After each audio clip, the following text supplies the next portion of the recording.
नमस्कार साथियों, आज हम चुनाव में मतदान अधिकारी प्रथम, मतदान अधिकारी द्वितीय और मतदान अधिकारी तृतीय के कर्तव्य और कार्य, उनकी क्या ड्यूटी है, इससे संबंधित महत्वपूर्ण जानकारी इस वीडियो के माध्यम से अर्जित करने वाले हैं। तो साथियों, चुनाव प्रक्रिया में प्रथम मतदान अधिकारी, द्वितीय मतदान अधिकारी और तृतीय मतदान अधिकारी किन किन कार्यों की किन किन कर्तव्यों का परिवहन करेंगे, तो देखिए यह वीडियो जो है प्रशिक्षण और सामग्री और पीठासीन अधिकारी के प्रशिक्षण के लिए उपयोगी है। इसे भारत निर्वाचन आयोग के दिशा निर्देश के रूप में संदर्भित नहीं किया जाना चाहिए और इस प्रशिक्षण सामग्री और वीडियो में भारत निर्वाचन आयोग के दिशा निर्देश और नियम कानून में किसी भी तरह की विचरण के मामले में भारत निर्वाचन आयोग के दिशा निर्देश नियम कानून को ही माना जाए।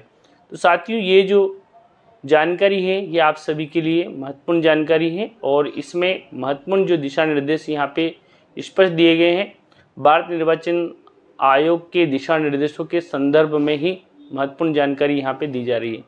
तो आइए जानते हैं हम प्रथम मतदान अधिकारी के क्या कर्तव्य हैं, उनके कार्य। तो प्रथम मतदान अधिकारी जो होते हैं, जिनको पीओ फर्स्ट कहते हैं, निर्वाचक नामावली की जो चिन्हित प्रति है उनके भार साधक होते हैं।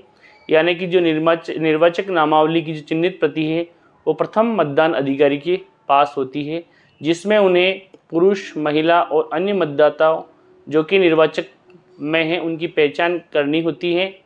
तो मतदान अधिकारी जो पीओ फर्स्ट होते हैं उनके क्या कार्य हैं, तो देखिए, पीठासीन अधिकारी किसी अपरिहार्य कारण से मतदान केंद्र से अनुपस्थित रहने के लिए बाध्य हो, उनकी अनुपस्थिति के दौरान उनके कर्तव्यों का पालन करने के लिए प्रथम मतदान अधिकारी यानी कि पीओ फर्स्ट को प्राधिकृत किया जाता है।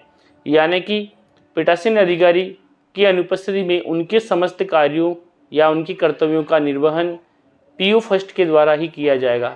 तो साथ ही यहाँ पे जो पीओ फर्स्ट है वो एक तरह से पीठासीन अधिकारी की एक सहायक के रूप में होते हैं। यानी कि पीठासीन अधिकारी की जितनी ड्यूटीज़ हैं वह सारी ड्यूटी पीओ फर्स्ट की भी बनती है। अतः पीओ फर्स्ट को पीठासीन अधिकारी के सारे दायित्व का पता होना आवश्यक है। प्रथम मतदान अधिकारी यानी कि पीओ फर्स्ट के क्या कर्तव्य हैं, तो देखिए साथियों, पीओ फर्स्ट जो हैं लाल रंग के पेन का प्रयोग करेंगे। इसमें वो जो हैं उनके पास जो चिन्हित प्रति होगी, चिन्हित प्रति के भार साधक होते हैं और चिन्हित प्रति में जो वोटर्स जो होते हैं उनकी पहचान इंगित करने के पश्चात उनमें किस प्रकार से उन्हें गोले भरने होते हैं और किस प्रकार, तो निर्वाचक नामावली की चिन्हित प्रति का जो प्रभारी होंगे वो होंगे पीओ फर्स्ट।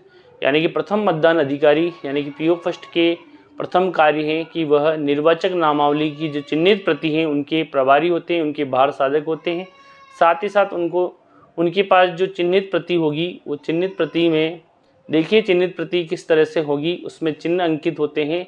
तो निर्वाचक नामावली मतदाता सूची की चिन्हित प्रति क्या होती है, तो वह निर्वाचक नामावली जिसका प्रयोग मतदाताओं के नाम को चिन्हित करने के लिए किया जाता है, निर्वाचक नामावली की चिन्हित प्रति कहलाती है। तो देखिए, इसमें निर्वाचक नामावली की चिन्हित प्रति में पीबी यानी कि पोस्टल बैलेट, सीएसवी यानी कि क्लासिफाइड सर्विस वोटर्स, डिलीटेड यानी कि जिनके नाम कट चुके हैं, इसके अलावा कोई अन्य निशान या टिप्पणियां नहीं होती हैं। चिन्हित प्रति के शीर्ष पर रिटर्निंग अधिकारी यानी कि सहायक रिटर्निंग अधिकारी द्वारा हस्ताक्षर प्रमाण पत्र लगाया जाता है। तो साथियों, ये जो चिन्हित प्रति जो होती है ये पीओ फर्स्ट के पास होती है और इसमें विभिन्न प्रकार की जो नाम्स यानी कि एएसडी वोटर्स की सूची होती है सबसे पीछे, और शिफ्टेड वोटर्स होते हैं इसमें, डिलीटेड और शिफ्टेड और एएसडी यानी कि तीनों प्रकार की जो सूची है इसमें सबसे अंत में भी होती है। पूरक सूची भी इसमें होती है। तो वह ये जो सूची है ये निर्वाचक नामावली जिसका प्रयोग मतदाताओं के नाम को चिन्हित करने के लिए किया जाता है और निर्वाचक नामावली की चिन्हित प्रति कहलाती है। तो चिन्हित प्रति क्या है ये आप सब स्पष्ट समझ चुके होंगे। तो चिन्हित प्रति एक प्रकार की निर्वाचक नामावली की सूची होती है जिसमें सभी वोटर्स के नाम, उनके सीरियल नंबर, उनकी फ़ोटो और उनकी जो क्रमांक है वो इंद्रित होते हैं, चिन्हित होते हैं। तो देखिए, इसमें निर्वाचक नामावली की चिन्हित प्रति का प्रभारी पीओ फर्स्ट होते हैं और निर्वाचक की पहचान के लिए उत्तरदायी होते हैं। यानी कि पीओ फर्स्ट का प्रथम दायित्व है कि जो वोटर्स जो आ रहे हैं क्या वह वोटर्स उसी केंद्र के हैं, तो उनकी पहचान करनी है। क्या सही वोटर्स आ रहा है, तो उनके आइडेंटिफाई, उनके जो दस्तावेज हैं उनके आधार पर निर्वाचक पहचान का आधार मतदाता परिचय पत्र और अन्य दस्तावेज होंगे। यानी कि मतदाता जो परिचय पत्र होता है, एपिक कार्ड जिसको कहते हैं, वह उनकी पहचान के लिए, साथ ही साथ अन्य 12 दस्तावेज मतदाता परिचय पत्र के अलावा 11 और दस्तावेज भी मान्य हैं, जिनके आधार पर पीयू फर्स्ट यानी कि प्रथम मतदान अधिकारी सही मतदाता, सही वोटर्स की पहचान आसानी से कर सकते हैं। तो प्रथम मतदान अधिकारी का प्रथम दायित्व होता है कि वह सही वोटर्स को अंदर आने दे। तो देखिए यहाँ पे मतदाता फोटो पहचान पत्र यानी कि ईपिक या निर्दिष्ट फोटो पहचान दस्तावेजों में से एक जो वोट डालने के लिए आवश्यक है। तो साथ ही यहाँ पे 12 तरह के अलग अलग जो होते हैं, जिसमें देखिए कौन कौन से हैं। तो मतदान केंद्र पर अपनी पहचान के लिए निर्वाचक फोटो पहचान ईपिक पत्र यानी कि जो वोटर कार्ड है ईपिक, उसको प्रस्तुत करना होगा। और वे मतदाता जो ईपिक प्रस्तुत करने में सक्षम नहीं है, उन्हें अपनी पहचान के लिए कुछ अन्य 11 दस्तावेज और यहाँ पे दिए गए हैं। प्रथम मतदान अधिकारी के क्या कर्तव्य हैं, तो प्रथम मतदान अधिकारी का सरल क्रमांक निर्वाचक नामावली की चिन्हित प्रति को देखेंगे। इसमें देखेंगे उनके क्रमांक सबसे पहले, इसके बाद मतदाता के नाम व सरल क्रमांक को जोर से बोलेंगे ताकि मतदान अधिकारी जो क्रमांक नंबर 2 पे बैठे हैं वे इसको अच्छे से सुन सकें एवं मतदान अभिकर्ता को भी वो भी ठीक तरह से सुन सके। अगला है पहचान में अगर उनको किसी प्रकार का संशय होने पर मतदाता को पीठासीन अधिकारी के पास भेज दिया जाएगा। निर्वाचक नामावली की चिन्हित प्रति में प्रथम मतदान अधिकारी को लाल रंग के पेन का प्रयोग करते हुए मतदाता को निम्न प्रदर्शित तरीके से रेखांकित करना है। तो साथियों यहाँ पे निर्वाचक नामावली की चिन्हित प्रति में प्रथम मतदान अधिकारी किस प्रकार पेन का यूज करते हुए चिन्हित करेंगे कि यह किस प्रकार के वोटर्स हैं। तो देखिए पुरुष मतदाता के लिए उन्हें क्या करना होगा, महिला मतदाता के लिए उन्हें क्या करना पड़ेगा और अन्य मतदाता के लिए उन्हें थर्ड जेंडर के लिए क्या करना पड़ा। तो पुरुष मतदाता के लिए इस प्रकार, जैसे यहाँ पे पुरुष मतदाता हैं तो पुरुष मतदाता के लिए उन्हें सबसे पहले जो भी मतदाता आ रहा है उस पुरुष मतदाता के लिए क्या किस प्रकार के चिन्ह का रेखांकन करना है। तो जो भी वोट कास्ट करने आते हैं उनकी पहचान सुनिश्चित होने के पश्चात आड़ी लाइन खींचनी होती है, यानी कि इस तरह से उस लाइन को काटा जाएगा पुरुष मतदाता के लिए, ताकि पुरुष मतदाता की पहचान अलग से हो सके। इसके पश्चात यदि महिला मतदाता अगर वोट कास्ट करने के लिए आती हैं तो पीयू फर्स्ट के क्या दायित्व होंगे, तो उस कंडीशन में महिला मतदाता की कंडीशन में आड़ी लाइन के साथ साथ वह एक कार्य और संपादित करेंगी, तो वह है कि उसके ऊपर अंडर गोला करेंगे। क्या करेंगे, सीरियल क्रमांक पर गोला करेंगे ताकि पहचान हो जाए कि ये महिला हैं। अन्य मतदाता यदि थर्ड जेंडर्स आते हैं तो थर्ड जेंडर्स के लिए उन्हें क्या करना होगा, तो उन्हें इसकी स्पेशल पहचान के लिए आड़ी लाइन के साथ साथ स्टार का चिन्ह यानी कि जो स्टार का चिन्ह भी अंकित करना पड़ेगा सीरियल क्रमांक के ऊपर। तो इस प्रकार पुरुष मतदाता, महिला मतदाता और अन्य मतदाता की अलग अलग पहचान के लिए पुरुष के लिए आड़ी लाइन, महिला मतदाता के लिए भी आड़ी लाइन और उनके ऊपर गोले का निशान सीरियल क्रमांक पर, और अन्य मतदाता यानी थर्ड जेंडर की कंडीशन में स्टार का जो सिंबल है या चिन्ह है लगाया जाएगा, ताकि ये पहचान सुनिश्चित हो जाए कि ये जो वोट कास्ट करने वाला जो है ये थर्ड जेंडर है या महिला मतदाता है या पुरुष मतदाता है। तो ये प्रथम कार्य पीयू फर्स्ट का पहचान सुनिश्चित करने के पश्चात जो व्यक्ति आएगा उसका नाम जोर से बोलना है। इसके बाद उनके सीरियल क्रमांक में इस तरह से अंडरलाइन करनी है। और देखिए निर्वाचक नामावली में चिन्हित प्रति प्रथम मतदान अधिकारी को लाल रंग के पेन का उपयोग करते हुए मतदाता को निम्न प्रदर्शित तरीके से रेखांकित करना है।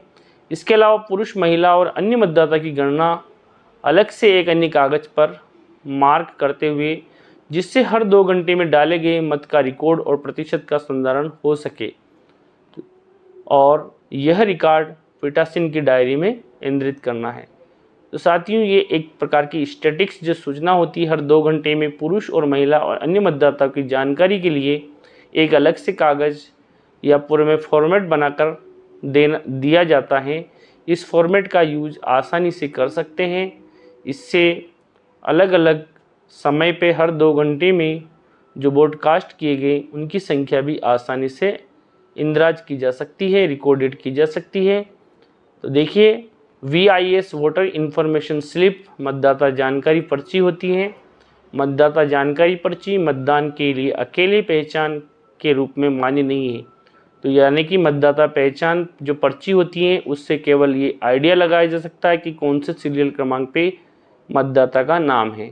तो ये पहचान के रूप में मान्य दस्तावेज में नहीं है। पहचान के रूप में एपिक कार्ड के अलावा 11 अन्य दस्तावेज यानी कि कुल 12 दस्तावेज मान्य है, जिसमें पासपोर्ट भी है, ड्राइविंग लाइसेंस है और विभिन्न प्रकार के जो दस्तावेज हैं जो कि पहले से दर्शाए जा चुके हैं, वे सभी दस्तावेज मतदाता की पहचान के लिए काम में लिए जाने हैं। वोटर स्लिप यानी कि मतदाता जानकारी पर्ची केवल मतदाता की जानकारी या इन्फॉर्मेशन के लिए ही ज़रूरी है। केवल इससे ये पता लगाया जा सकता है कि जो मतदाता है उसके सीरियल नंबर इस लिस्ट में किस क्रमांक पर हैं, ताकि हम ज़्यादा समय न लगे। मतदान अधिकारी जो द्वितीय हैं उनके क्या कर्तव्य हैं?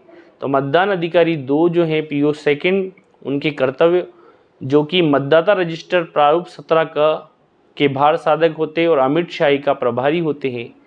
साथ ही साथ जो मतदाता रजिस्टर 17 का जो होता है वह मतदाता जो मतदान अधिकारी PO2 है उनके पास रहेगा, उनकी वो प्रभारी रहेंगे। मतदाता की बाईं हाथ की तर्जनी पर अमिट शाही का निशान लगाएंगे और मतदाता रजिस्टर के मतदान की प्रविष्टि पर हस्ताक्षर या अंगूठे का निशान लेंगे।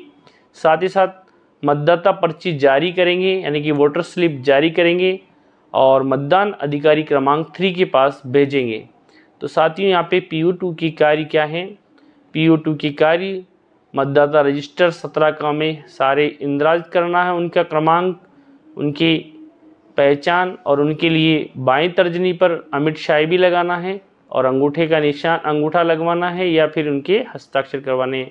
साथ ही साथ एक मतदाता पर्ची भी जारी करनी है, जिस पर्ची को PO3 जो होते हैं वो कलेक्ट करते हैं। यह भी सुनिश्चित किया जाए कि मतदान केंद्र छोड़ने से पूर्व मतदाता की उंगली पर अमिट शाही सूख जाए। इसके लिए अमिट शाही लगाने के बाद हस्ताक्षर या अंगूठे का निशान लिया जाएगा। तो साथियों, यहाँ पे देखिए, केवल परीक्षण के लिए ये नमूनार्थ हैं। यहाँ पे 230 क्रमांक पे है, मान लीजिए तो ईपिक लाएं तो ईपिक और उनके हस्ताक्षर पीछे। यदि अन्य दस्तावेज आज लाते हैं, जैसे 385 क्रमांक वाले यदि अन्य दस्तावेज लाते हैं तो उनके पीछे के 4 अंक यहाँ पे ऐसी लिखने के बाद पीछे के 4 अंक, जो भी डॉक्यूमेंट्स हैं या डॉक्यूमेंट्स डी लिखने के बाद पीछे के 4 अंक यहाँ पे लिखने हैं। साथ ही साथ उनके हस्ताक्षर भी यहाँ पे करवाने हैं। मतदाता रजिस्टर्स लोकसभा और विधानसभा के लिए निर्वाचन यानी कि 2023 के लिए यहाँ पे देखिए निशान भी है, बाएं हाथ की तर्जनी पर अमिट शाही से करना है। रजिस्टर की शुरुआत में सबसे ऊपर प्रथम एवं पीठासीन अधिकारी को अपने हस्ताक्षर से निम्न स्टेटमेंट लिखना होगा। मॉकपोल संपन्न होने, मॉकपोल का डाटा क्लियर करने के बाद कंट्रोल यूनिट को चेक किया गया और कुल जो पोल्ड वोट 0 प्रदर्शित हो रहा है, यानी कि शुरुआत में मॉकपोल का जो डाटा है हटा दिया गया है। साथ ही साथ जो टोटल वोट हैं मॉकपोल हटाने के पश्चात 0 हैं, यानी कि CRC की प्रक्रिया हो चुकी है। नाम व पदनाम हस्ताक्षर सहित प्रथम मतदान अधिकारी के यहाँ पे हस्ताक्षर हैं। तो ये जो टिप्पणी है ये भी जो मतदाता रजिस्टर है उसके प्रथम पेज पर करनी है। तो ये इसके पश्चात नीचे पीठासीन अधिकारी के हस्ताक्षर भी होंगे। तो साथियों, PO2 के क्या कार्य हैं? PO2 के प्रमुख कार्य यहाँ पे यानी कि 17 का रजिस्टर के भार साधक होंगे, साथ ही साथ पर्ची जारी करेंगे और अमिट शाही भी लगाएंगे। तो तो ये PO2 के प्रमुख कार्य हैं। साथ ही साथ उनकी जो पहचान के जो दस्तावेज, यदि एपिक हैं तो एपिक और अन्य दस्तावेज लाते हैं तो उनके जो पीछे के 4 जो क्रमांक हैं वो यहाँ पे इंदराज किए जाएंगे और अंत में उनके सिग्नेचर कराए जाएंगे और शुरुआत में उनके जो सीरियल क्रमांक है, वोटर के जो सीरियल नंबर पे जिस नंबर पे उनका नाम अंकित है वो यहाँ पे शुरुआत में दर्ज कराए जाएंगे। तो PO2 के प्रमुख कार्य यहाँ पे आपको स्पष्ट कर दिए गए हैं। यानी कि प्रथम कार्य मतदाता जो रजिस्टर है उनके भार साधक, साथ ही साथ वोटर स्लिप जारी करने का काम है। और तीसरा जो है इस जो वोट 17 का रजिस्टर में प्रमुख जानकारी इंद्रित करना, वोटर स्लिप जारी करना, अमिट शाही लगाना और इसके बाद जो पर्ची जारी की जाएगी वह पर्ची यानी कि वोटर स्लिप देकर मतदाता को देकर PO3 जो हैं जो कि कंट्रोल यूनिट के भार साधक होते उनके पास जो वोटर्स हैं उसको पहुंचाना वोट कास्ट के लिए। तो साथियों यहाँ पे PO2 का प्रमुख दायित्व है, यानी कि PO2 जो है यानी कि द्वितीय मतदान अधिकारी जो है उनके पास महत्वपूर्ण कार्य है, यानी कि 17 का रजिस्टर, अमिट शाही, साथ ही साथ वोटर स्लिप जारी करने का। तो 3 प्रमुख कार्य PO2 को करने हैं। तो PO2 के जो दायित्व हैं बहुत ही ज़्यादा महत्वपूर्ण हैं। वैसे सभी चुनाव अधिकारी, मतदान अधिकारी के दायित्व हैं, लेकिन यहाँ पे PO2 को प्रमुख रूप से ध्यान रखना है कि सिग्नेचर हुए या नहीं है हुए। यदि मतदाता निरक्षर हैं तो पीछे पीछे हस्ताक्षर के स्थान पर अंगूठे का निशान भी लगवाना है, ताकि ये हो जाए सुनिश्चित कि जो मतदाता हैं उसको यहाँ से पर्ची जारी की जा चुकी है और उनके अंगूठे निशान लिए जा चुके हैं। तो साथियों ये जो जानकारी थी PO फर्स्ट, PO सेकंड की जो महत्वपूर्ण जानकारी इस वीडियो के माध्यम से आप सभी की सूचनाओं के लिए, केवल ये सूचना के लिए और जानकारी के लिए प्रस्तुत की जा रही है। तो साथियों यहाँ इस वीडियो को बनाने का मकसद केवल यही है कि आपको जो महत्वपूर्ण जानकारी या महत्वपूर्ण जो डाउट अगर यदि कोई है तो उस डाउट को दूर किया जा सके। साथ ही साथ साथियों जो PO3 जो होते हैं उनके प्रमुख दायित्व क्या हैं, जो PO2 के द्वारा यानी कि द्वितीय मतदान अधिकारी द्वारा जो वोटर स्लिप जारी की गई हैं उस वोटर स्लिप को कलेक्ट करके व्यवस्थित रखना, इसके बाद बैलेट यानी कि जारी करना। और देखिए मतदान अधिकारी क्रमांक 3 उसके क्या कर्तव्य हैं, यानी कि उनके क्या कर्तव्य हैं। कंट्रोल यूनिट का भार प्रभारी होंगे, यानी कि CU जो होती है वो तृतीय मतदान अधिकारी के पास होती है। तो कंट्रोल यूनिट के जो भार साधक होते हैं वह मतदान अधिकारी तृतीय हैं। CU के प्रभारी होंगे, मतदाता से मतदान पर्ची लेगा, यानी कि वोटर स्लिप जो PO2 के द्वारा जारी की जा चुकी हैं उस पर्ची को मतदान अधिकारी तृतीय लेंगे और मतदाता की बाईं तर्जनी पर अमिट शाही देखेंगे, यानी कि अमिट शाही लगाई जा चुकी हैं और कंट्रोल यूनिट में बैलेट बटन दबाकर मतदान बैलेट्स रिलीज करेगा। ये प्रमुख कार्य हैं और मतदान पर्ची के क्रम में मतदाता को मतदान प्रकोष्ठ में जाने के लिए निर्देशित करेगा। यानी कि PO3 कंट्रोल यूनिट के प्रभारी के साथ साथ मतदाता से पर्ची लेंगे, बाएं तर्जनी पर अमिट शाही देखेंगे, इसके बाद बैलेट जारी करेंगे और मतदान पर्ची के क्रम के अनुसार रखेंगे और निर्देश देंगे कि वोट कास्ट कीजिए। समय समय पर टोटल बटन दबाकर उस समय पर कुल डाले गए मतों की संख्या भी देखेंगे और समय समय पर टोटल वोट की जो संख्या है वो पीठासीन अधिकारी को उसकी सूचना देंगे कि टोटल वोट इतने कास्ट हो चुके हैं। तो साथियों यहाँ पे PO1, PO2 और PO3 के प्रमुख दायित्वों का किस प्रकार निर्वहन होना है या उनका निर्वहन कैसे होगा, इनके प्रमुख कर्तव्यों और दायित्वों का यहाँ पे सार गर्भित तरीके से समझाने का प्रयास किया। थैंक यू साथियों।